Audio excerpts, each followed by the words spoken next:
Hello, it's me. What is going on, YouTube? It's good to see you today. We have a wonderful one today. I saw this on Fox News, and it basically says this is a disaster waiting to happen. Nowadays in politics, it used to be, okay, well, what does this policy say, and what does that policy say? And now we're to the point of who do we hurt now and how do we destroy the country and how do we save it? It's no longer let's argue policy. It's more like let's do the opposite of what Donald Trump wants to do. So with that being said, we do tend to stick near Fox a little bit more. They're not perfect, and in fact, they have a ton of issues with their news channel. It's just they stick closest to the facts out of all the major networks. So we'll be doing more CNN, MSDNC, ABC. We'll be doing all of that soon as well. We want to hear everyone's opinion, but that's just an aside. So let's get into this. The No King's Day protests this weekend, they may not be getting the same enthusiasm from young voters.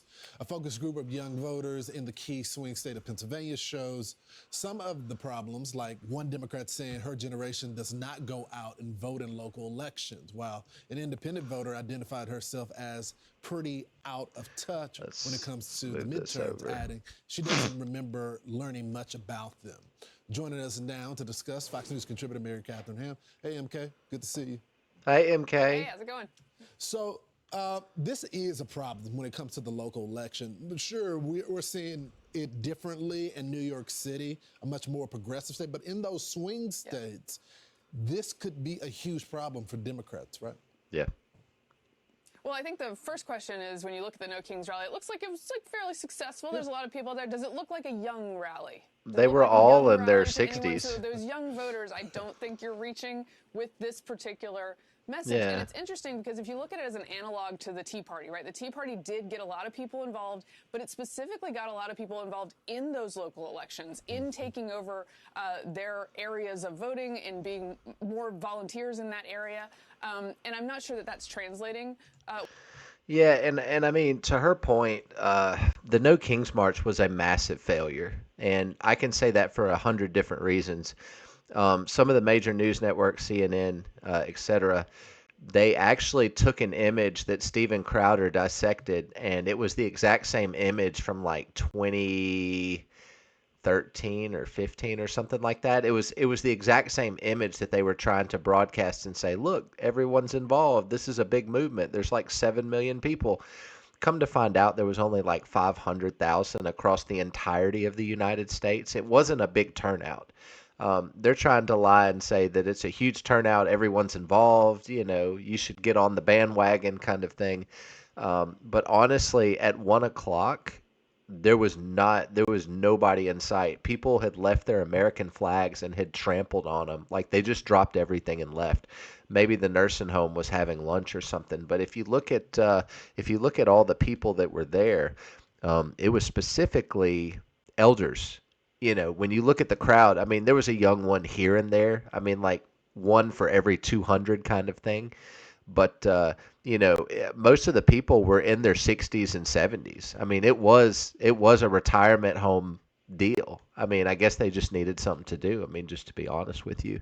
With No Kings, also notably with the Tea Party, what did the Tea Party do first? It started Right. knocking off people in primary elections, which I think is probably what's going to happen with Democrats, where they're going to lift up a bunch of probably too progressive candidates in some areas of the country to win a general election and may succeed in these primaries. So in the short In order for the Democrats to win, they need someone who's not an absolute radical.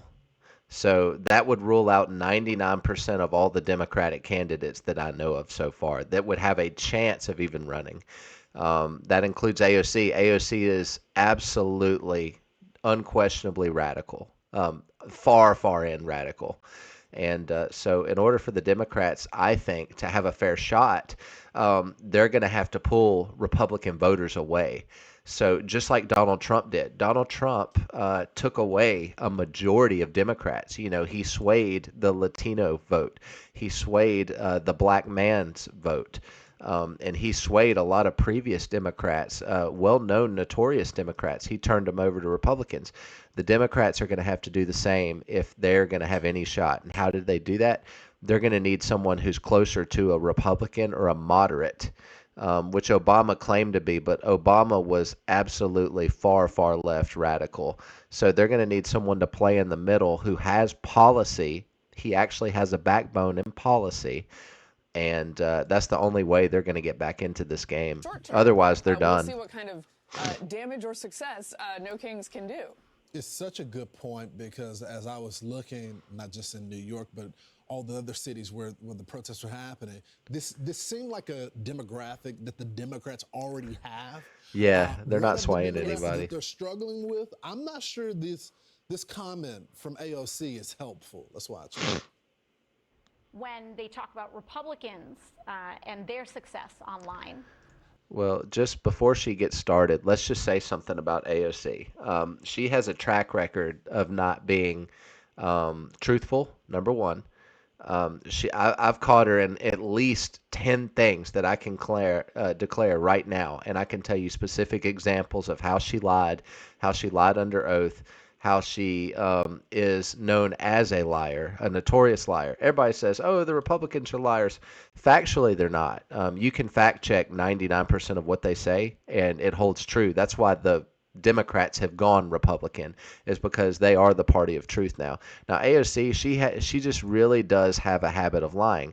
That being said, I don't think AOC is mature enough to understand what's going on. I think she's trying to grasp at straws, but I don't think she's honestly, I don't think she has her bearings about her enough to confidently say this is what's going on, and you'll hear that in a second. They have been successful because they have also been very clear, especially digitally, about what they believe. And they are able to radicalize and target and exploit a generation of young boys, in particular, away from healthy masculinity and into an insecure masculinity that requires AOC, your masculinity not too long ago was that a man do whatever a woman says, and that a man is not able to define a woman because a woman is who she thinks she is, which is it's an absolute insane ideology that has no backing anywhere. the domination of others. You're talking about weak feminine men, right? You think they're Democrats? gonna support you now after that? Yeah, I mean, I just what I said. I mean, she's a little delusional. She doesn't have her bearings about her. She's not very mature. Wisdom is not with her, as the Bible says. God will curse those who don't have wisdom. She would be one of the ones that God would curse. Here's the thing Democrats did that really helped Republicans. That's a foolish They statement. spent 20 years calling men toxic. Yep. And that's Yep. what men heard. Yep. And then young men in particular had every milestone taken from them. It's going to take an absolute act of God in order for the Democrats to win back young men, because young men are done. They're tired. Now the women are saying men are masculine and toxic, and they don't like it. And here's the other thing. Now there's a birthing issue. We don't have enough babies to sustain life on Earth now. And it's across all the world. I mean, China and Japan is going through this right now as well. Russia's going through it. All of these places, Ukraine's in war. They've lost a majority of their population. And, in the United States, we have a birthing and marriage crisis. We're not getting married and we're not birthing babies. It's serious. During It's the bad. COVID era. And this is we were Democrats' told fault. by Democrats that Feminism. They were toxic for having any complaints about it. That's and right. Those guys were like, I don't know, it doesn't seem like you guys like us. And so they went the other direction. That's now, right. There are pockets of the internet, of course, that do turn into very toxic masculinity. That can be a real thing. But it's like not the Democrats failed norm. with this demographic, Yeah. by telling them they don't like them, It's not is the norm. not actually Republicans' fault. They just ended That's up right. benefiting from it by saying, hey, And you know what? Democrats and feminism go together. Democratic women are generally feminist. And I mean, I'd like to say different, but my personal experience, what I see online, the people I talk to in person, the people I work with, which is tens of thousands of people every month, that seems to ring true. Now, that's just an opinion, but it hey, is what it we is. like the UFC and dudes. Yeah. So true. We like dudes. Dudes for Meanwhile, here Kamala. in New York City, it looks like Mondami is going to be the next mayor of New York. A lot of I know pushback, Trump though, can't from a lot wait. of people in the community over this photo with Siraj Wahhaj. This is what he had to say. I had the pleasure of meeting with Imam Siraj Wahhaj, one of the nation's foremost Muslim leaders and a pillar of the Bed-Stuy community for When nearly a snake half sheds a his skin, century. he's still a snake. He's a radical.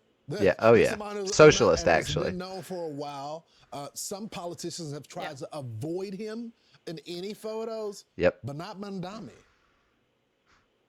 Yeah, you should probably. This is just the avoid a beginning, terror my apologist friends. in the city of New York, a guy who was associated with the Blind Sheikh. That should be a guy you should avoid. But I don't think that Mamdani is interested in avoiding him because he's wooing the pocket of voters that might be sort of radicalized and terror apologists themselves that this guy represents. And I do have to say, part of Mamdani's success comes from, again, and you'll see a pattern here, the Democrat Party's failure in lifting anyone up who's better than Andrew Cuomo, right? He's a side and they effect. also haven't lifted up anyone who's doing the Oppo research that they should be doing on this guy who has a wealth of disqualifying positions.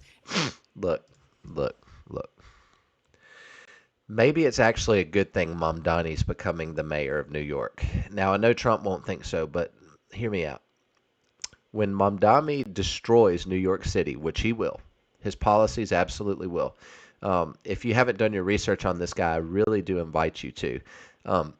Some of the ideologies that this guy has behind that smile are pure evil. They're going to destroy the country. So maybe it's a good thing he becomes mayor because what's going to happen is all the businesses, for the most part, that are doing well and successful in New York City are going to migrate out. Crime is going to go through the roof. His policy is going to be weak. It's going to be terrible. And it's going to force a lot of good people and good businesses out of the state. And what that's going to do is that's going to severely hamper the amount of money and things he can do moving forward. Plus, he does need money from Donald Trump, and Donald Trump's not going to give him a penny, which is legal. It's fine. Donald Trump's going to be like, okay, I warned you against this guy. You guys voted him in anyway. Have fun. You know, here's the consequence for you doing what I told you would happen if you did this. So I mean, this is a good thing. And you know, just like Biden was our president, Biden was easily worse than Barack Obama, and I don't know how that's possible because Obama I thought was worse than Jimmy Carter, and then Biden was way worse than Obama. I mean, it wasn't even close. So, you know, but the good news is if Biden hadn't become president, Trump wouldn't be president now. So Biden was a necessary evil. And in God's kingdom, God says that he puts rulers in power and he takes them away. So all rulers and authorities of the earth are given power through God, whether we want to admit it or not. It is in the Bible as being that way. So maybe this is a good thing. He responded to this photo and the pushback by saying there's Mondami. The same Imam met with Mayor Bloomberg, met with Mayor de Blasio, campaigned alongside Eric Adams. And the only time it became an issue on national attention. He does have a cool was name, when I met with Zoran. him. That's because of the fact of my faith and because I am on the precipice of winning this election. I mean, I care about you, Mamdani. I know your faith is you're saying this and that, but man, your policies are dangerous, man. All we can do is pray for you. How do you feel Well, he's about that? also the only one in those. He's also the only one in those three who can't condemn, globalize the Intifada, Right. and couldn't say the other day on Martha's show that he wanted Hamas disarmed. So, like, there is a slight difference there. And Well, I I would mean, argue you know, that look at the Republicans guy. Probably had issues with it in the past as well. That's exactly right. Here's the president reacting. Oh man. What do you think of Mondami's photo with the 93 World Trade Center bombing conspiracy? It's a shame. Look, the Mondami thing is it's a disaster waiting to happen. It's You a can't have disaster. communists in charge of a great, supposedly free enterprise, kind of a representative city. That's right. So I think it's, if you have a communist mayor, I think it's going to be very tough for him Yeah. and for the city. Yeah. I mean, at its core, though, it should make people very uncomfortable that you have Yeah. radical Islamists that are gearing Now up a behind. I mean, his leader. father's Yeah. last words in his book talking about suicide bombers. You know, him saying globalized Antifada, being in the protests, leading some of them that are, you know, holding hostage students at Columbia University. It's not just one element, it's all of it together, right, MK? Right. If he were denouncing very clearly all of that stuff and saying, this is my faith, this is what I believe, and also all these things are very bad, sure. But he's like, also, all these things are cool. And that makes Yeah, a huge difference that's in a the lot candidate. worse. And Trump is right. It is a disaster waiting to happen. But I do think that Democrats here, and unfortunately New York City, is suffering by. I mean, he's a good-looking guy, you know, probably charismatic. I mean, I don't see how he could win the office with his radical beliefs unless there is something more to him. So respect to him. But here's the thing, too. In Daniel, it speaks of the Antichrist. He will be God. He will claim to be God. He will be able to perform miracles. He'll be able to cast fire out of the heaven, and he will give everyone the mark of the beast, which he says will be his name, or 666. You won't be able to buy or trade without it. This guy is pure evil. They call him the son of lawlessness. And it says the world will fall for him. He'll hit the political stage all of a sudden, and he'll be very charismatic. And a lot of this Zoran guy is reminding me of the tenets or the principles of the Antichrist. And so, you know, it's not a question, can he become the next mayor. It's already been written that someone like this who is pure evil will rise to power. So this makes me think of that. By the fact that no one came up who was better and more talented than this guy, because what he does is he has the And guys, ability to if you talk, haven't which can read paper over Daniel, a lot of these really bad things. there's some And he's scary gonna see stuff the in there. results, unfortunately, later. It's so true. Some people got out too late. There was never a quality candidate to go against him. And as a result, That's right. He just kind all of, the radicals coalesce behind him. It's stunning. We'll see what happens in New York. Thanks, MK. that's all we I'm can Steve do, Dixon. right? All right. Well, that was it. You know, they always get me with that ad. They're like, "Hey, click here and you can watch the next video. Isn't that great?" But I hope you guys enjoyed that video. You know, hopefully there was some nuggets of wisdom in there for you. Again, thank you so much for watching. If you watched till the entire end of the video, please leave a comment down below. Most people don't. I haven't gotten a comment yet, but one can hope. But anyway, it's very good to see you. I hope you're all doing well. Prayers for your safety, and I will catch you in the next video. Don't forget to like, comment, subscribe, and thanks again. Peace.